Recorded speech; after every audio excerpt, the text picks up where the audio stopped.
Hey everyone! This particular news struck me in two different ways. For one, the lawsuit's complete bullshit. On the other hand, it might be a step in the right direction. What I mean by this is that us gamers have been taken for a long ride by greedy publishers and developers. I'm not saying everyone is to blame. I'm not saying that the entirety of the gaming culture is a big, huge problem, but there are a select few publishers, EA, Capcom in particular, that are very bad offenders. They make a lot of promises, they underdeliver. In the past year, Sega was notorious for advertising the hell out of Aliens Colonial Marines and delivering a complete pile of crap. And there is still a pending lawsuit for that. But what I really think us gamers need to really do is start to lay down the law. We're the consumer, we're the target audience. However, these game publishers and developers and marketing teams, they do a terrible job advertising their products. They make such huge claims, like WatchDogs was supposed to be a true next-gen title, and honestly, it wasn't that good. And the other part of this problem is publications such as IGN, GameSpot, Game Trailers. They're just breeding grounds for propaganda and utter bullshit when it comes to hyping up a game, hyping up a product. You know, I mean, you look at the current gen consoles now, PlayStation 4, Xbox One, even the Wii U, these publications hype the shit out of these consoles, and to be honest, they're nothing more than a paperweight right now for me. But in particular, Killzone Shadow Fall, which was an okay game, in my opinion. I really don't go any other way. Like, I didn't think it was terrible, I didn't think it was perfect. I played it once, and then that was it for me. I never played the multiplayer because it just didn't do anything for me. But, I mean, don't get me wrong, the game looked pretty impressive considering the fact that it wasn't native 1080p. And this is something that I discussed in previous videos. I discussed that resolution isn't everything. There's more to what you see than just sheer resolution. And the PlayStation 4, for example, you know, it doesn't necessarily have to be native 1080p for the picture quality to be good. As I said, there's much more to it, and this is something that PC gamers, as I've stated in the past, have the flexibility to tweak and alter, and they really do get native resolutions out of their games because we're the ones that get to set the resolution, not the publisher. So what I think is, honestly, this court case should be thrown out because it's not a big deal. To me, them fibbing a little bit about a resolution, it's not a big deal. It really isn't. But I do think there are plenty of practices, there are plenty of instances where the gamer was screwed over. And in many cases, we should be suing really for on-disc DLC. We should be suing for day one DLC. We should be suing for in-game microtransactions. You know, locked characters that you have to pay money to unlock even though it's on the disc. You know, or, you know, these season passes where they don't deliver on what they promise. You know, or even in the case of selling you beta products, unfinished games. I mean, you look at Battlefield 4, that should have been a fucking lawsuit from day one. Because still to this day, the game isn't working perfectly. You know, it's not working up to a certain standard that us gamers really need to start setting that standard. You know, why is it that I have to wait several months to play a game that should work from day of release? You know?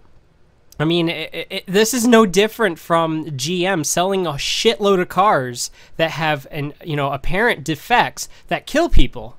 You know, yes, games don't kill people, but, you know, how is it any different? You know, I mean, if you sold a car that, oh, well, you know, we make this claim that this Prius can get 50 miles a gallon. But when you drive it off the lot, it's getting 20 miles a gallon. And then, you know, a few months later, they say, oh, if you want the 50 miles a gallon, we release this brand new update. You have to take the car back to the dealer. They have to update your car so you can get the 50 miles a gallon. And you're like, okay, you know, you go out your way, you get the update, they install it on your car. And then all of a sudden, now your emergency brake doesn't work anymore. They're like, oh, shit, you know, we had a bug in the update, you know, we just realized it. Now you have to bring your car back again for another update.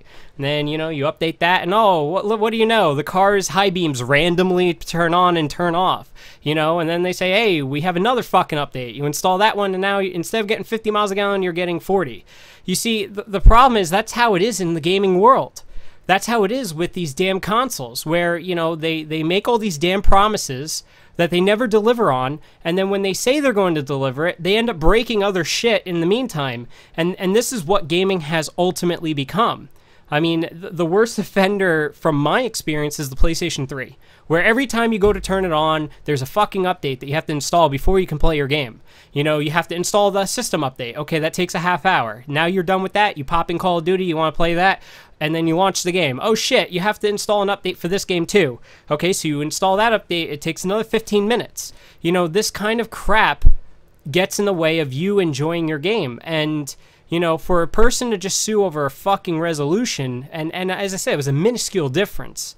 I mean, as I said, no one could tell the difference unless you do accurate pixel measurements. I mean, they employed a lot of techniques to disguise the fact that it wasn't rendering each individual frame perfectly at 1080.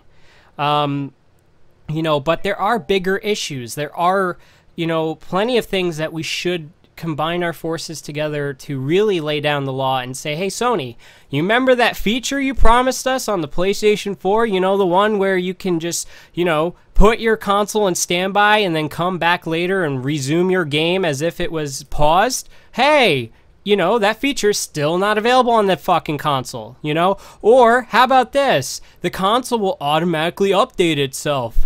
It doesn't fucking do that either. You put the console in standby, you walk away for a month, you come back, oh look, you have to install an update. Well, why the fuck did I leave it in standby mode in the first place? You see, these are the kind of things where it's like, well, you sold me a product, you said it did this, and it doesn't.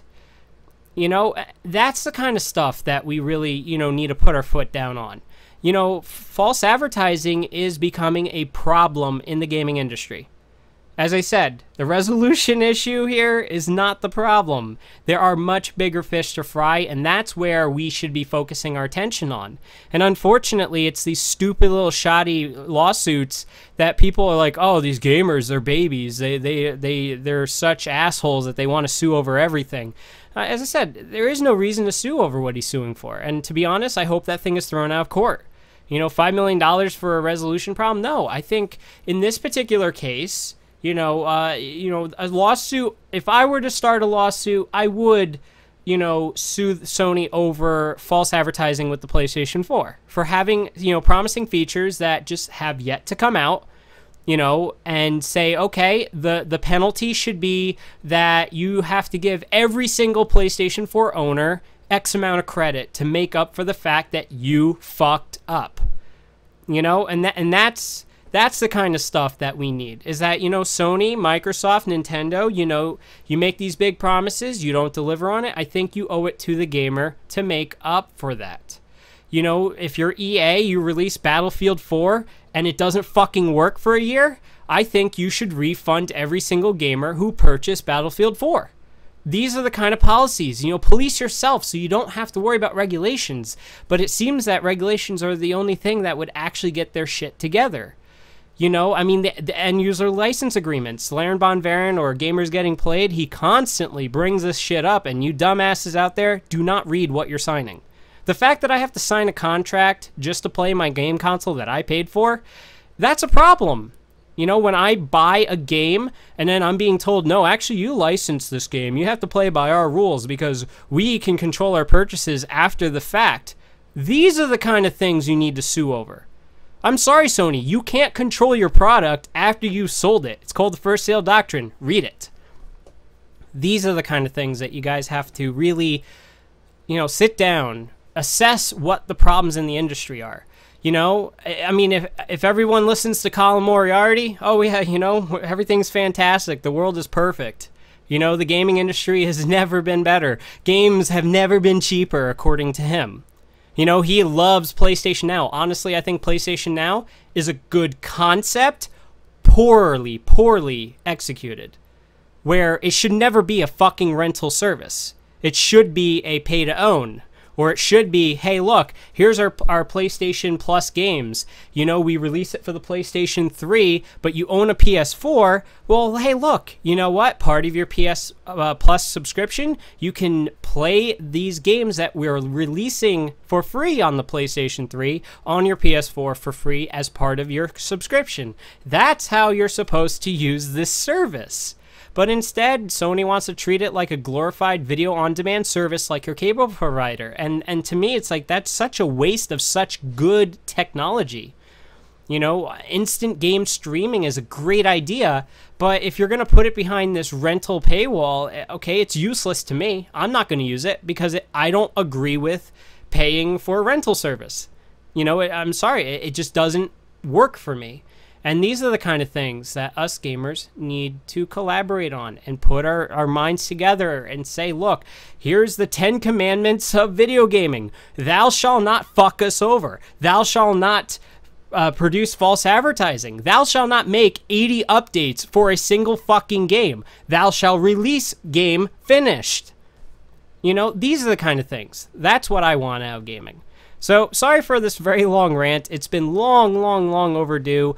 I'm stressed out with gaming. That's probably why I don't play much these days. But, you know, as I said, there's a lot of bullshit in this industry. And, you know, you had people like Marcus Beard, Marcus Beer, I believe, not Beard.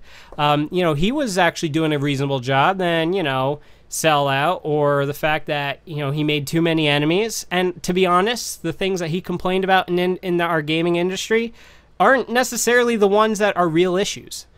So, yeah, this is me, you know, Jack the Bomb, saying it, telling it just the way it is.